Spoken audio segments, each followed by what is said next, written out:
Run.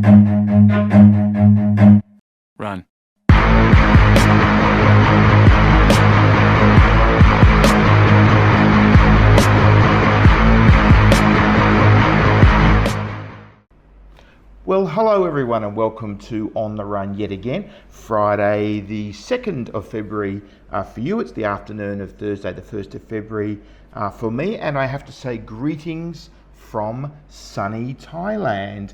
I'm actually not in Bangkok. I'm elsewhere in Thailand in one of the regional centres that has been proposed for a casino. Can't quite say which one at the moment due to some confidentiality reasons, but I have been spending some time in Bangkok and some time in some other places in Thailand, and it's been absolutely fantastic. Great weather, of course, laid back lifestyle, cheap labour for when it comes to an integrated resort, and uber fast internet here. Wow. I was working from a coffee shop earlier today, and I was getting 400 and something megabits per second bandwidth. And in fact, I talked to a friend of mine who lives here in Thailand, not in Bangkok, in a regional centre, and he said he gets 1 gigabit per second download speed and half a gigabit, 500 megabits per second upload speed. So that is just absolutely great. So that means the electronic infrastructure is certainly here in Thailand. So what a great place for integrated resorts. Now, let's get into the news of the week. And it's been quite a busy week. We're going to have a top 10 this week. So let's start down at number 10. And we published this morning, which will be yesterday morning for you, Thursday morning, my interview with Clarion Gaming Events Managing Director, Stuart Hunter. Stuart's a great guy. He's been running Clarion Gaming for a little while now, and he's been within the wider Clarion organisation for a bit longer than that. Great interview where we covered what to expect from ICE next week. Of course, that's the big thing next week. We're all headed to London, so 5 members of the IAG team are headed to London on Saturday, and we'll all be there at ICE at our booth, which is N7C7 or something like that. Let me have a look here and see if I can look it up. ND7C. ND7C is our booth. So if you're at ICE, please come and say hi to the IAG team at booth ND7C in the boulevard on the left-hand side as you enter from the western entrance, about halfway down in our usual spot where we normally are. So anyway, look, the interview with Stuart was great. He covered what to expect from ICE next week. He talked about some of the metrics and the numbers around the show, and talked quite a bit about this being the last ever London show after ICE has been in London in one form or another for some 86 years, and of course ICE is moving to Barcelona next year in 2025. Story number 9, let's move on, and a supplier story here. JP Morgan says that Light & Wonder is on track to exceed their US $1.4 billion EBITDA target that they set in mid-2022 when their EBITDA was, can't remember the exact number, but it was well under 1 billion. And this is something that Matt Wilson, the Australian CEO of Light & Wonder, has talked about. And if you go to the January cover story of IAG, you'll see my in-depth interview with Matt Wilson, which was done in Macau, when he was in Macau, and him talking about that and many other things. So he is taking Light & Wonder from strength to strength. Light & Wonder, of course, the former Scientific Games. And they now have a secondary listing on the Australian Stock Exchange, not just the NASDAQ where they were listed before. So Don Carducci of JP Morgan is now following them, is now reporting on them, and he is Australian based, and the reason he's doing that is because they got their secondary listing now, and his target price per share is US $98. I had a look this morning, they're trading at about $80 at the moment. So Light & Wonder, wow, what a story for them at the moment. They've got their traditional slots business, they've got online business as well, and they've got social casino business as well. So good luck to Matt Wilson and all the team at Light & Wonder. Of course, Ken Jolly representing Light & Wonder in the Asia Pacific region, or in Asia I should say. Uh, Number 8, let's go to Sydney and another Star Entertainment story. I'm living in the past. Well, I could go all the way back to Sydney Harbour Casino in 1995, couldn't I? Ex-Melco Janelle Campbell has been appointed the CEO of Star Sydney, and so Star's been very active. So the group CEO is Robbie Cook, and we reported last week that Daniel Finch, ex-Expedia executive, has been appointed CEO of the Brisbane property. CEO of the Gold Coast is Jessica Mellor, and now we have a CEO of Sydney, which is Janelle Campbell, and Janelle was SVP of Finance for Melco Resorts and Entertainment for 10 years in Macau, so a real Macau connection there. So now we have this triumvirate set of these three CEOs for the three properties, Brisbane, Gold Coast, Sydney, all reporting to Robbie Cook, the group CEO. She'll be starting her job from the 25th of February, they said. That's a funny day, that's a Sunday, I think. And yeah, it's interesting to see. Obviously, the Australian casinos have been through a lot, especially Star, and I have tracked their story all the way from, as I said before, Sydney Harbour Casino when they very first opened on the 13th of September 1995. I remember it well, I was there when it happened. And then Sydney Harbour Casino, of course, became, they went to Star City and then they became the Star, and you know the story from there. Story number 7 this week. We've got a lot of Singapore stories this week. Really great news out of Singapore. I'm very, very bullish on, well, I'm bullish on everywhere in Asia this year, but Singapore in particular. So let's start with the story we had this week on Changi Airport. Their 2023, they reported their traffic numbers, and that is up to 86% of pre-pandemic levels, 2019 levels, so almost back to full operations there at Changi Airport. They had 58.9 million passenger movements for the year, and the fastest growing segments for them were mainland China, Japan, and South Korea, so Northeast Asia. But there was good growth in other Southeast Asia and other areas as well. So Singapore is really coming together as a major regional airport hub. Changi Airport, often voted the best airport in the world, and there's healthy competition between Singapore and Hong Kong in many things, including their airports. Story number 6, and still in Singapore, Las Vegas Sands came out this week and said that not content with a run rate of $2 billion US dollars EBITDA per year for Marina Bay Sands, they now want $3 billion a year. Wow, that's an incredible and ferocious amount of money. So they came out, Rob Goldstein, the chairman and CEO of Las Vegas Sands, which of course operates Marina Bay Sands. It's not a Sands China, it's directly operated from LVS in Las Vegas. Rob said that with the fourth tower, with the addition of the fourth tower, they're looking to increase their EBITDA from $2 billion a year to $3 billion a year.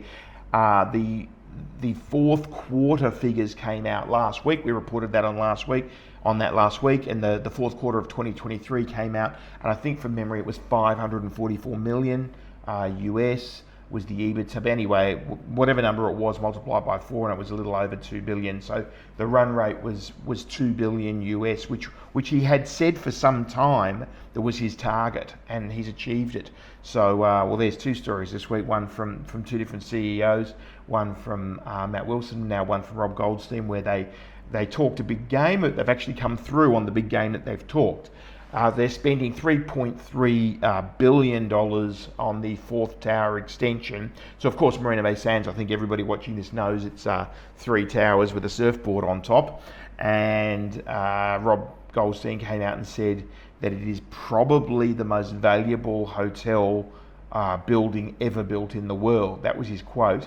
That's a big call, but you know what? I think I'd probably have to agree with him. I can't think of another one that's more valuable in terms of revenue earning. I mean, you could talk about various hotels in the Middle East, I guess, but in terms of it having a casino and the revenue that it earns, I couldn't disagree with him. And the president and COO of Las Vegas Sands, Patrick Dumont, also mentioned in the earnings call that that they're having close discussions with the government over many months, and they're spending $750 million on this Tower 3 upgrade. So they've upgraded Tower 1 and 2. They're now doing the Tower 3 upgrade. They're moving on to that.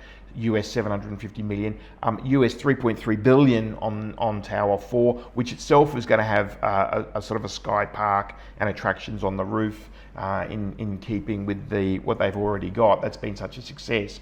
So they're going to be spending, what's that? 3.3 plus 750, what's 4 point? And then there's another billion they're spending as well. We reported on. I mean, they're up to 5 or 6 billion that they're going to be spending on Marina Bay Sands. So who would begrudge them an EBITDA of $3 billion? Doesn't sound like much if you say it fast. Okay, number 5, and still in Singapore. Here's another great story, another story leading to bullish expectations for Singapore. China and Singapore have now negotiated mutual visa-free arrangements from February the 9th, so that is in just a week. There will be no visa requirements for visitors between China and Singapore in both directions, up to 30 days for tourist and business reasons. And you know, this really bodes well for Singapore, because if there was a chink in their armour, it's probably in the return of Chinese visitation to Singapore. So this will be a great lever, or lever if you're Australian, lever if you're American, to increase visitation and therefore turnover. So I think it'll be a great boost for Singapore. China seems to be on the move in this regard. They did the same thing with Thailand in January, I think it was. They signed a permanent visa-free policy. So another great positive for Singapore. Number 4, and still in Singapore, I promise this is the last Singapore story. Back to that 4th tower, the MBS has now been given the green light to proceed on that 4th tower by the Urban Redevelopment Authority of Singapore. They've okayed it. It's going to have 587 rooms now. Originally there was talk of it having 1,000 rooms, but they've decided to have fewer rooms, bigger rooms. Suites are the way to go now. Everybody's rushing to return to suites and have bigger rooms because they're trying to capture that premium mass market, of course. There's going to be 153,000, let me say that again, 153,000 square metres of hotel space, 12,000 square metres of retail space, and again, Patrick Dumont, the president and COO of Las Vegas Sands, came out and said that he's hopeful that there will be final agreement with the government on this in Q3 of this year, and they can proceed. And of course, it even has a 15,000 person capacity arena, as well as that rooftop attraction that I spoke about before. Okay, enough about Singapore. A lot about Singapore this week. What else have we got? Question. Topic number 3, item number 3, is it's a Manila one, and Bloomberry, our good friends at Bloomberry Resorts, have seen a sort of frenetic amount of foreign activity on the PSE, the Philippine Stock Exchange, people from outside of the Philippines buying up Bloomberry Resort shares, and this has pushed the share price up 9% last week, the Monday to Friday of last week, to January 24 to 29, I think it is, or something like that. 22 to 26 maybe. Yeah, 22 to 26, something like that. Anyway, not the week just finished, but the week before.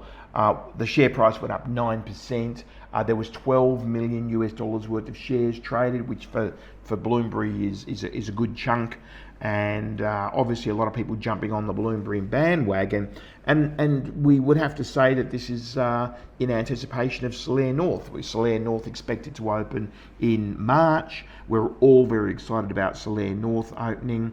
We here at IAG are particularly excited about it for a reason I can't say yet, so I won't. But look, you know, congratulations to the Solaire guys and Solaire North. It's going to be really, really interesting to see, and it looks like there's an early vote of confidence from foreign investors. And number 1, we finally got to Macau. We had a great story this week about the MGTO reporting that 7 hotels opened in 2023. 2023, of course, being a big recovery year after the bad 20, the worst 21, and the shocking 22. 23 was sort of the recovery year where we kind of got back to where we were in the end of 2019 in some respects, and 2024 is when the boom begins. That's the way I see it. So 7 new hotels opened. So what do we have? We have Raffles, of course, opened at Galaxy. So did Andaz. The Londoner, of course, the W at Studio City Phase 2, and a few others as well. And that added 1,800 rooms, predominantly 5-star rooms, I would say, to the Macau hotel stock, which is really important because Macau has always historically had very few rooms. When I first came to Macau, I had well under 20,000 rooms. I think it had 16,000 rooms. And that's grown to around 40,000 rooms. And I think we've well and truly broken through 40,000 rooms. We're on our way to 45,000 now. And the MGTO said there's 7 more hotels on the way. I think most of them are actually on Macau's side. But those 7,000, well, obviously there would be the ones at Galaxy Phase 4, I think would be a big contribution towards that. And I know, just like I mentioned before about Marina Bay Sands, Galaxy has quickly reshuffled to go for fewer rooms but bigger rooms because that's the market everybody's chasing at the moment. But nevertheless, those 7 more hotels that are currently on the way under construction will contribute a further 3,000 rooms to the hotel room inventory. So between 23 and 24, maybe 25, depending on when those rooms under construction will actually open, maybe even 26 if we're talking Galaxy Phase 4. We've got another 5,000 rooms and we were at 40, so that gets us to maybe 45. I don't have the exact numbers. I used to know the exact numbers off by heart many years ago, but I've lost track a little bit over the last few years. But we're somewhere between 40 and 45,000 rooms in Macau, which is still way, way, way short of Las Vegas, which, depending on how you count it, has maybe around 155,000 to 180,000 rooms, which is an enormous number of rooms, depending on how tightly you define Las Vegas.